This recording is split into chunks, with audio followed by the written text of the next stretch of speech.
Welcome to my channel. Please subscribe. ప్రతిరోజు గుడికి వెళితే జీవితంలో ఎటువంటి మార్పులు వస్తాయో మీకు తెలుసా? మామూలుగా పండుగల సమయంలో, ప్రత్యేకమైన సందర్భాలలో, అలాగే నిత్య దీపారాధన చేసేవారు ఆలయాలకు వెళుతూ ఉంటారు. కొంతమంది ప్రతిరోజు దేవాలయాలకు వెళ్తూ ఉంటారు. అయితే అలా ప్రతిరోజు గుడికి వెళ్తే ఏం జరుగుతుంది? అలా ప్రతిరోజు గుడికి వెళ్ళడం వల్ల జీవితంలో ఏదైనా మార్పులు వస్తాయా? ఈ విషయాల గురించి ఇప్పుడు మనం తెలుసుకుందాం. శాస్త్రం ప్రకారం ప్రతిరోజు ఆలయాన్ని సందర్శించడం వల్ల ఆరోగ్యం, శ్రేయస్సు లభిస్తుంది. రోజు ఉదయాన్నే గుడికి వెళితే ఎన్నో ప్రయోజనాలు కలుగుతాయి.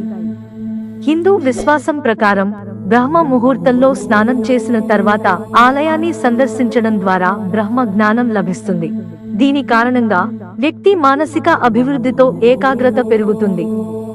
నిత్యం ఆలయానికి వెళితే ఒత్తిడి నుంచి ఉపశమనం లభిస్తుందని చాలా మంది విశ్వాసం.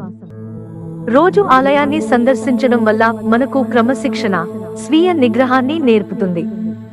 మీరు ఆలయాన్ని సందర్శించడానికి ఒక నిర్దిష్ట సమయం లేదా రోజును కేటాయించినప్పుడు అది మీ జీవితంలో క్రమశిక్షణ పాఠంగా మారుతుంది.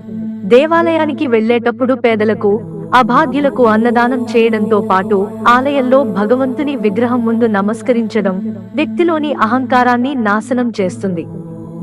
దేవాలయానికి వెళ్లడం అనేది దేవుడు మిమ్మల్ని చూస్తాడు, మీ మాట వింటాడు అనే విశ్వాసానికి ఆధారమని మహాభారత యుద్ధంలో శ్రీకృష్ణుడు అర్జునుడికి చెప్పాడు.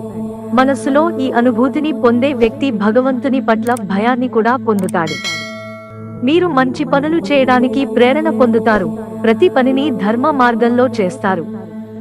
దేవుడు మిమ్మల్ని చూస్తున్నాడు కాబట్టి మీరు తప్పులు చేయడానికి వెనుకంజ వేస్తారు. దేవుని గదిలో లేదా గుడిలో ఉన్న దేవుని విగ్రహం మనిషికి భగవంతునితో సంభాషించడానికి మంచి మాధ్యమం అవుతుంది. మనిషి మనస్సులో భగవంతుని పట్ల ఉన్న భక్తిని విగ్రహం ముందు చూపుతారు.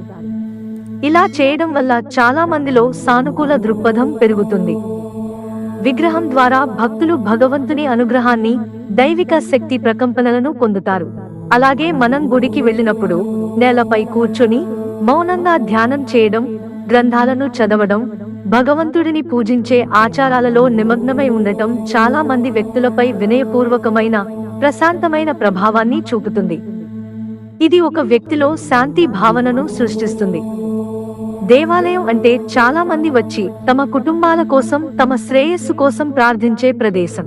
ఏ వ్యక్తి అయినా దేవుని ముందు నిలబడి తన బాధలు చెప్పుకుని ప్రార్థనను ప్రారంభిస్తాడు.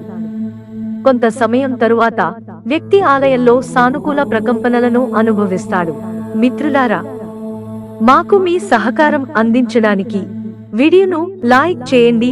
ఇంట్రెస్టింగ్ వీడియోస్ కోసం ఛానల్ సబ్స్క్రైబ్ చేసుకోవడం మర్చిపోకండి.